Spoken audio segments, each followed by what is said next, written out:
За өмнөх бичлэгнээс зарим нэгэн тодруулахыг өмнөх бичлэг дээр бид хоёр бутархайг хооронд нь харьцуулсан.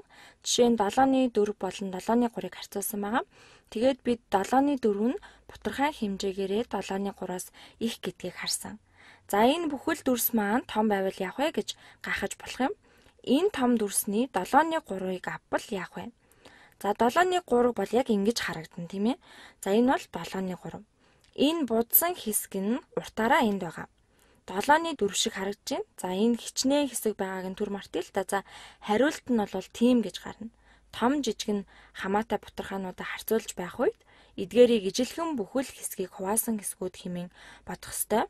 Тэгэхээр чи энд зөвхөн энд байгаа хэдийг л харьцуулж болно. За үүнийг арай оновчтой хэлэх юм бол энэ хоёр ижил байх ёстой. Хооронд нь харьцуулж байгаа бутархаанууд ижил бүхэлдээ байх ёстой. Тэгэхээр юу гэсэн үг вэ гэхээр хулганы 7-4-ийг зааны 7-3-тай харьцуулж болохгүй гэсэн үг. За энэ бол хоёр өөр зүйл шүү дээ. За ийм харьцуулалтыг хийж болохгүй. Харин хулганы 7-4 хэсгийг яг тэр хулганы 7-3 хэсэгтэй эсвэл биеийн хэмжээгээрээ тэнцүү хулгануудыг харьцуулж болно. За ингэсний дараа ижилхэн харьцуулалт хийж болно. Тэгэхээр зөвхөн тоон хэмжээсийн талаар ярих юм бол тоон шулуун дээр хийж болно. Энд харьцуулж байгаа зүйл бол тоон шулуун дээр 0-аас 1-ийн хооронд байна. Бүгдээр үнийг хийцгээе л дээ. Хэрвээ энэ 0 бол энэ ч 1 байна. За тэгэхээр хулганы 7-4 эсвэл зааны 7-4-ийн талаар ярихгүйгээр зөвхөн тоон шулуун дээрх тоон хэмжээсийн талаар л бүгдээрээ ярив. За тэгэхээр үүнийг 7 тэнцүү хэсэгт хуваана.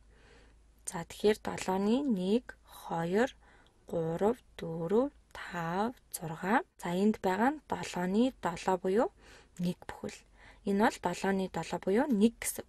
За харин энд 7-ны 1, 7-ны 2, 7-ны 3, 7-ны 4, 7-ны 5, 7-ны 6 байна. За тоон шулуулгаа харах юм бол 0-оос 3 удаа өсрээд 7-ны 3 дээр ирнэ тийм ээ. Тэгэхээр 7-ны 1-ээр 1, 2, 3 удаа өсрээд 7-ны 3 дээр ирнэ. Харин 7-ны 4 бол үүнээс их 7-ны 3-ын баруун талд байна.